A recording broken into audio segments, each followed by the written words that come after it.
Good evening, good peoples. It is Bruce with Targeted Wealth Creation, and I am back at it with.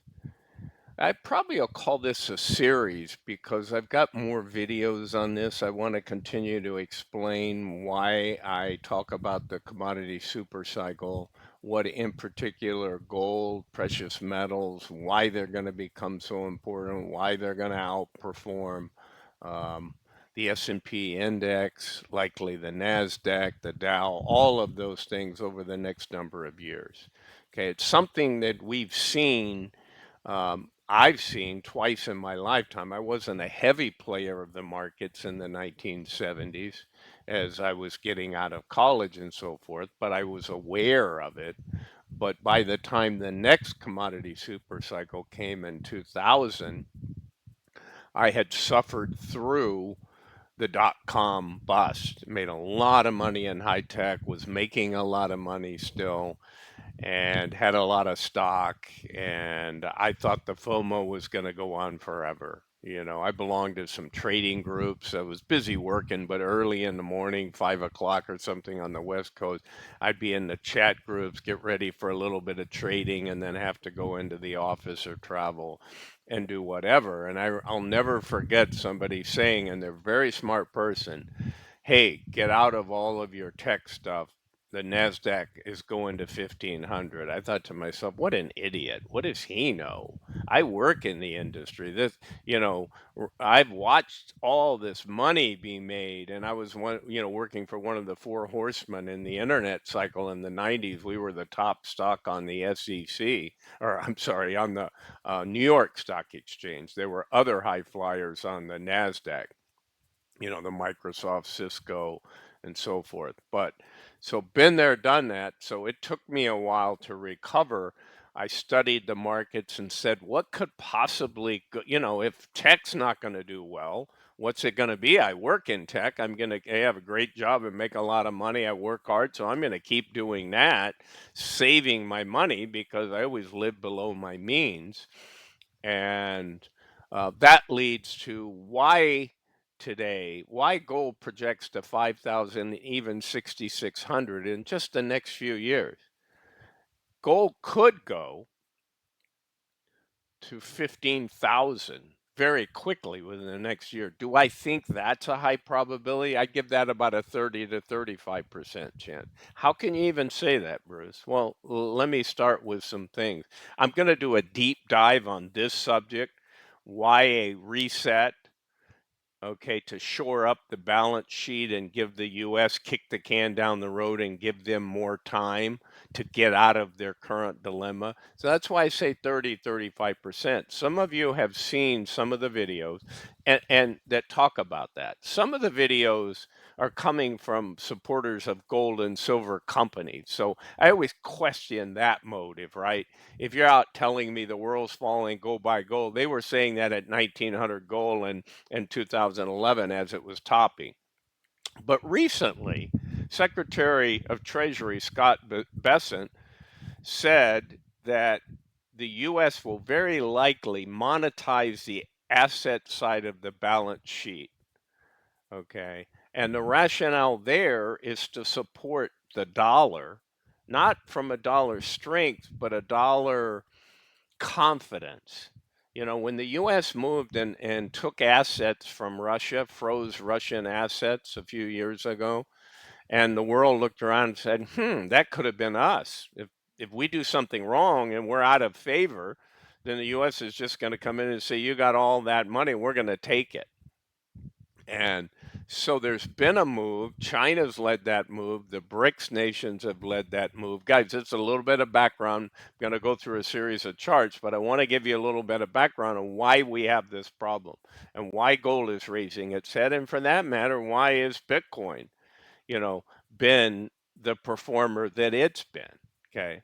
But gold's no lightweight here. It's the asset the central banks trust. Central banks don't yet really trust digital gold, if you will, and BTC. That doesn't mean that it doesn't have a strong following. It does. All right.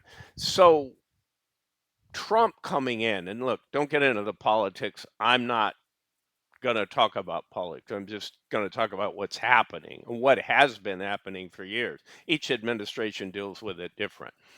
So, one of the things that the US has faced for a long time, and a lot of people ignore it, is the hollowing out of America's manufacturing base. We used to make everything. You came out of World War II, we made cars, we made ships.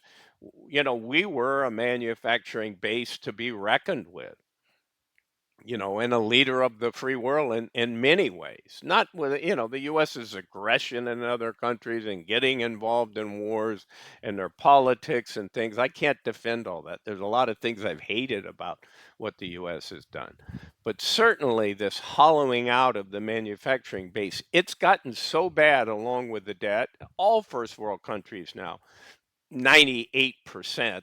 There's a few of some of the Scandinavia, there are a few of the countries that are doing okay, much better than the biggest, but Germany, France, UK, US, Australia, they have similar problems, debt problems. And debt is like an anchor. So how do you solve, you're already seeing this administration say, well, we want to onshore production here in this country. Well, that's a good idea.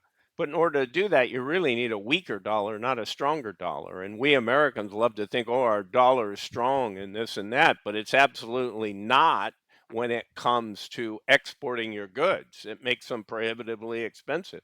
So we outsourced manufacturing to low income. That all worked for a while till it didn't. Now it's backfired on us. We have huge deficits. So why has gold come back into favor? Because several nations, 5 nations just in the last 10 years, have monetized the asset side of their balance sheets by revaluing gold. So I'm about done with this. So gold on the books today is on the books at $42.22. Now you can argue whether how much gold is really in Fort Knox and some of the other locations it's actually at. And that'll have to get shown and audited. But this Scott Bessent saying that, Scott Bessent was kind of known as a gold bull. So you can imagine it in the administration. He's well respected, very smart, and he realizes the dilemma the US is in. So when you have 120% debt to GDP quickly going to 150%, the interest on that debt is 30% of our budget. That's as much as the military and more. So 7 to 9 trillion in debt needs to be rolled from basically super low cost interest to much higher at current rates. So the US faces a real dilemma, and people are not buying our treasury bills. So the treasury has to sort of buy them themselves. So you print money, you issue treasuries. You used to sell it to China and the rest of the world, and they used to be glad to take it because they could sell us a lot of their things, right? The Middle East was selling us oil, China was selling us, you name it, they manufactured it. So you need to keep a strong military so that people don't just come in and get aggressive with you, right? And take over your country. And in order to do that, you need a strong military. I don't say strong military from being aggressive and using it on other countries. I say it sort of as a defense. It's like going and learning martial arts so that if you're ever in a situation, 5 people jump you in an alley, you might be able to defend yourself. But if you're going around looking for fights and saying, look, I'm trained, then, something bad's eventually going to happen to you. So I'm not saying that. But we can't even maintain a strong enough military if we don't make ships and we don't make armament, because people like China with REEs, right? These rare earth metals that are really needed in warfare and weapons and medical technology and batteries. It just so many things are needed on. When you don't have them and somebody is sort of your political enemy, they don't want you to have them either. And so the US is awakening to so many things that it has to change the course. And it's hard for the rest of the world to figure out what's wrong with the US. Why are they acting that way? Well, we pretty much have to. So I'll do a separate video, guys, on, you know, this whole possible goal reset. Again, I probably rated it at 30 to 35%. And if they did that, just to give you another little thumbnail and I'm done, is it's basically a paper move. It's like, okay, the gold in Fort Knox, you said it's on the books at $42.22. Even if you came out and you made it current gold price, 3,400, I know, 33, whatever. It doesn't, but I'm just using a round number. That's like 786 billion increase. So all they do is write an IOU, right? You go over to the Treasury and say, okay, you now have this. And the Treasury says, okay, well, you keep it, right? And we'll revalue the assets out of our balance sheet. So now all of a sudden we wiped out. But guys, that's not enough. They need to wipe out the current. The current deficit is running about 2 billion. Our spending in a year is close to 4 billion. So that excess of what we take in at income and what we spend is about 2 billion. So, if you moved it all the way up to a number like 15,000, now you're starting to deal with 1 year's full deficit amount. And you say, well, how can they do that? They've done it before. They did it in 1934. Other countries are doing it. So while it's a game of charades in some way, certainly the real value of gold is not $42.22. Okay. And the only reason gold has been what gold's been for centuries is you can't print it. You can't copy it, right? It's not a digital product that you can do, which can be a negative. I understand some of the benefits of Bitcoin, but what happens if all the electricity goes out on the grid for a for a long, long term? And I'm not trying to get into a Bitcoin gold, argument. There isn't one. Actually, if you're bullish on one, you really should be bullish on the other. I came to that conclusion a number of years ago, so I'm bullish on BTC. I don't understand the ecosphere to get into all the meme coins and all this stuff, but I do in the sense that I understand how the gold market works, how senior miners go to junior miners, and at the very end of the bull cycle, you have moose pasture and charading, right? You know what the definition of a gold company is? A liar sitting on an empty hole in the ground. And so anyway, I'm going to make the video on that, but I wanted to give you a little bit of background. So let's jump in here with technical charts and just show you why 5,500 and even 6,600 very possible in the next 2 years based on history, based on the last two cycles. So let's go.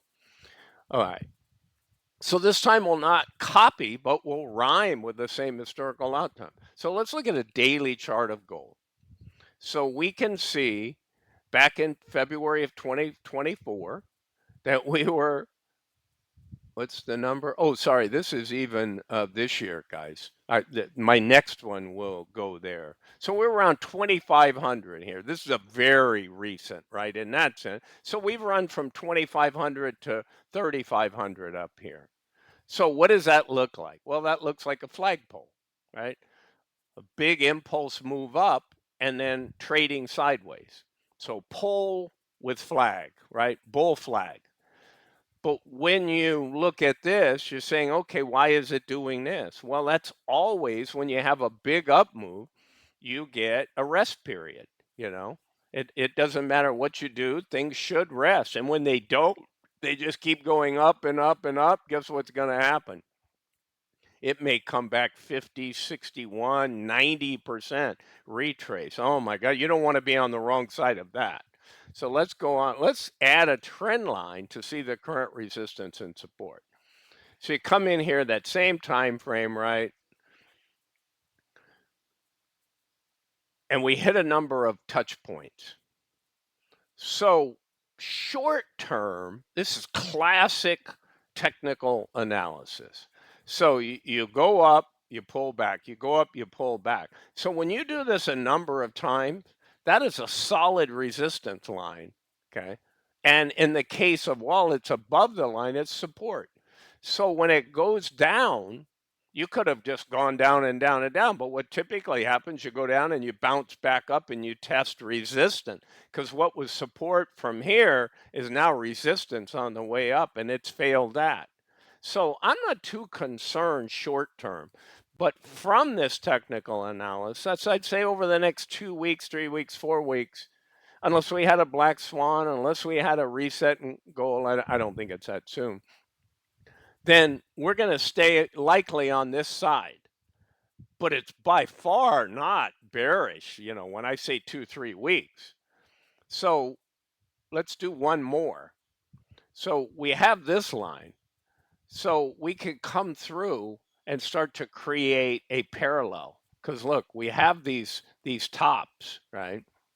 So anybody that doesn't understand this, if you use TradingView, you basically draw one and then you use something called, it's a feature in TradingView, you just drag a parallel line. They need to be parallel. They're not reflecting things correctly if they're not parallel. You just draw some angle line. So when you look at this, then you say, well, what's a possible outcome? So I showed here that it shows down to about 3,000 in the near term. It's only a few months away.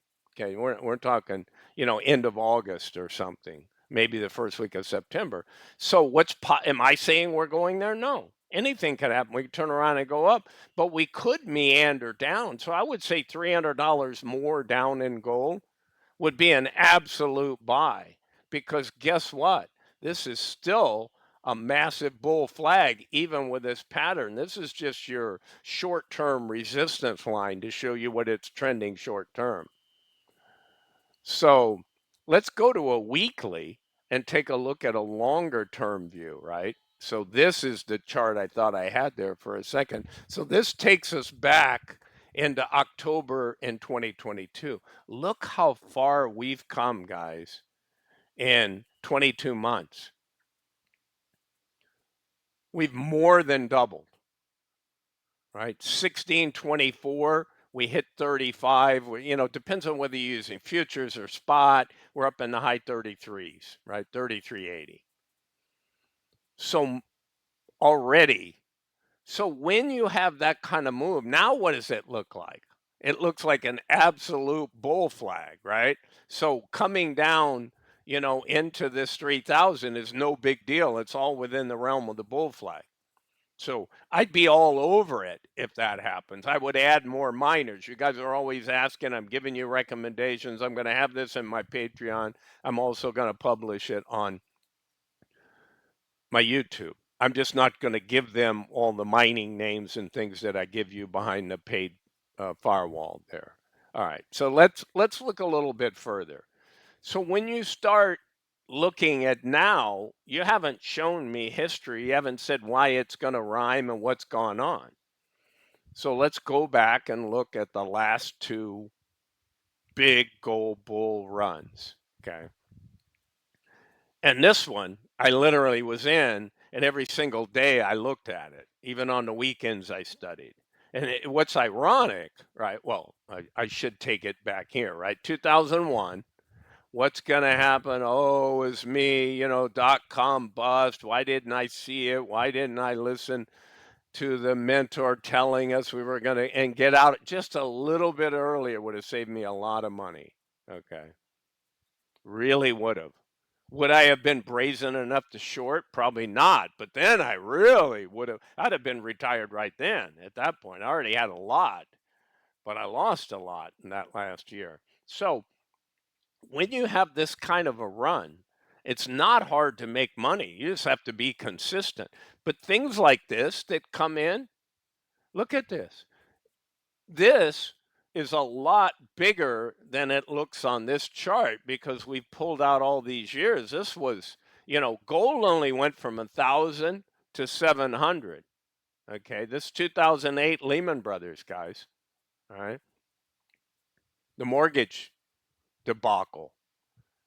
Gold stocks went down 70 to 90% because stocks got hit hard in general. There were margin calls, companies were laying off people. There were all kinds of things going on. This was a scary time. I remember calling Fidelity and saying, "Hey, is my money market money? I had a lot in there. I moved it to cash. Is the dollar going to be a dollar?" Because there were some other money market funds that they said, hey, the dollar now, you put 100 or 500,000 in a money market and you're expecting to make, I don't remember the interest rates at the time, 3, 4, or 5%, and all of a sudden they say, yeah, but you're only going to get back 94 cents on a dollar because we had some issues. What do you mean you had some issues? I count that as, it's kind of like a bank run where the bank says, hey, if you don't get in here by tomorrow, all the money's gone. So, and we've had those, right? So, point being, it's why, like right now, somebody will say to me, well, Bruce, if you're that positive, why don't I just go out and spend all my money? I'm making an extreme example, spend all my money and just buy leaps on gold miners because you say the miners are going to do better than the metal. And that's all true. Because no matter what if there's a black swan event and the market does a 1929 for 2 years and then the gold miners all run like crazy, which is what happened in the 29. The biggest winner in that whole period of time was a gold miner. So you always have to use good judgment. So we're going to measure these in a minute, guys, and see what kind of percentage move ups we had in the last two highs. And then we're going to eventually convert that to a log. Anybody who knows anything in charting, when you go 50 years, 40 years, some really long period of time, a log chart moves out and equalizes. Same way I do when I try and measure these income funds and I say I want the exact period, same time in the market. Otherwise, it's not comparable. So let's measure those percentage increases of the last gold bull markets, okay? So in the 70s, and also same thing happened in the 70s, guys. You don't even see it here, but in 1974 to 1976, the bull run was Nixon closed the gold window, right? He took us off the gold standard. So gold was no longer, the treasury and the currency was no longer tied to gold. So that happened in 71, maybe 72, but early 70s, okay? And gold climbed, right? The government did the same thing. They said, well, well, they did that in 34 under Roosevelt, but you had a massive pullback. It will scare 80% of all the investors right out of the market. Only the really smart money can hang in there and handle that. It drops 50%. So gold went from 200 to 100, right? And then turned around in 3 more years and went to $850. So did you have the strength to ride that out? And don't think we won't have that kind of volatility again. All right. So let's measure these runs. So if we take this first one back in the 70s and we look at the bottom and we look at the top, we have about 781% of a move. Okay. Not that dissimilar to what we had in the 2000s. I always said a 7 or 8x, but again, it depends on what you're looking at. Remember, if you're in the miners are going to outperform that. They're going to do better than the physical does. The physical is going to lead early on, and the miners won't wake up for a little while. Then they're going to wake up.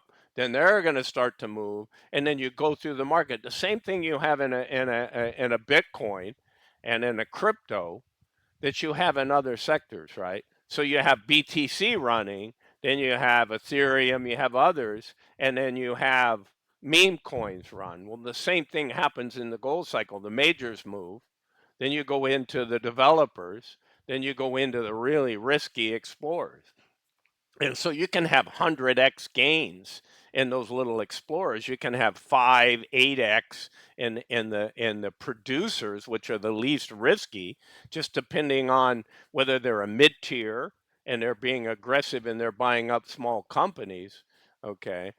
but you can still get, in my opinion, a 3 or 4x on a major today at 5,000 gold. So pretty impressive returns in, 18 to 36 months. So this went up. Okay, we're going to lead into here. This is what I call, look at this cup with a handle. This couldn't have been a more perfect chart. I mean, I sense a coffee cup right there, right? That's why they call it a cup with a handle. And then it always projects up from the bottom to the neckline. You draw it across these tops. And that was here. It can always go higher, but that's usually a minimum projection. So this is known as a halfway point. This bull flag we're in now. So that's likely going to double again this percentage gain out of the cup. So I'll talk about that next. While higher highs and larger, the percentages start to decrease. So we have a 780%, but we only have or 770, something like that. We only have a 620% move. But we move higher, right? Larger numbers. We go from, whatever the number was here. This was, well, from what I remember, this was around 250 in 2001. And then it moved to 1911 was the high in April. So you do the math, but in general, these percentages are going to decrease. It's just that your numbers are going to get bigger. You say gold went up, so many thousands of dollars. It had to, but the actual percentage goes down. So right now, this isn't projecting us. This is just showing us right now we're at 200%. So what do I think this is going to go? Do I think it's going to go 621 or 7? No, I don't. I'm going to be conservative here, and I'm going to show you. Okay, this is still just showing you this move on a log scale, right? Look at how, when you're on a log scale, things aren't so crazy. All right. But what it's showing is the 621 was 150% lower than this one, right? Roughly 150% lower on the percentage increase. So we want to take this one down 150%. So we have 621, we go to 471, 472. What's that projecting out to? 6659.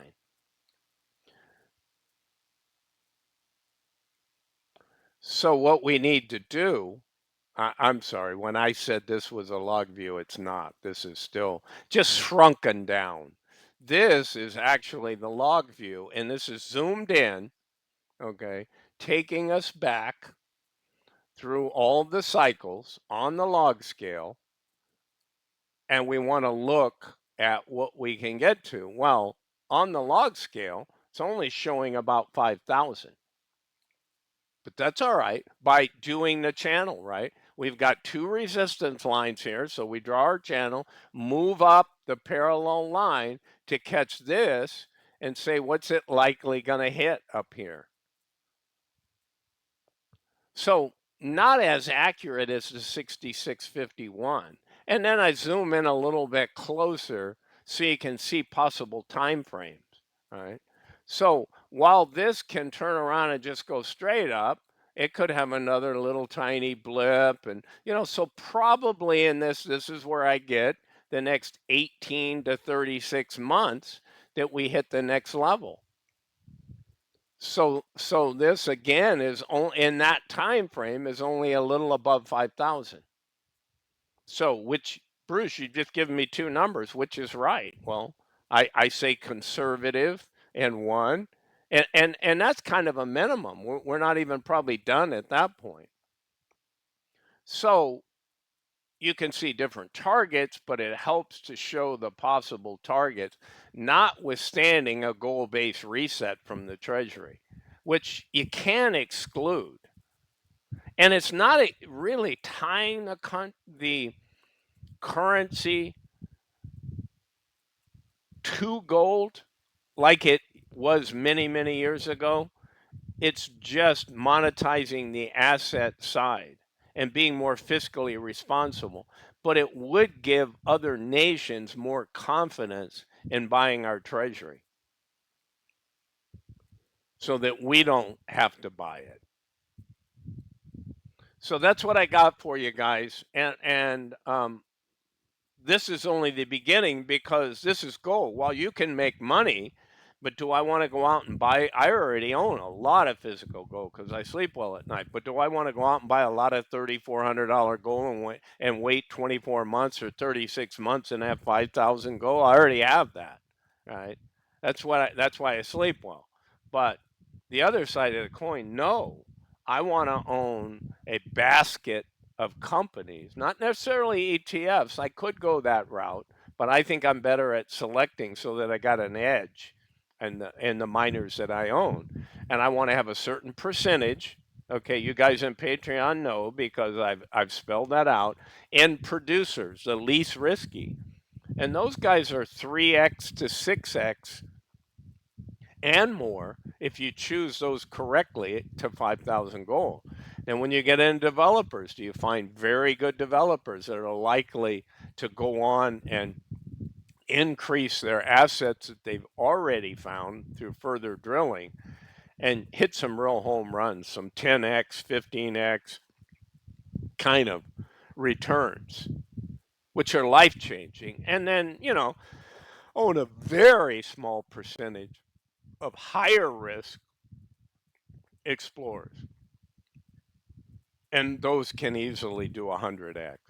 But you maybe want to own 5 of them, and I talk about the percentage. You don't want to put a lot of money in that, but you can lose on 4 and win on 1, and then still make 10, 20x on that overall 5 company investment.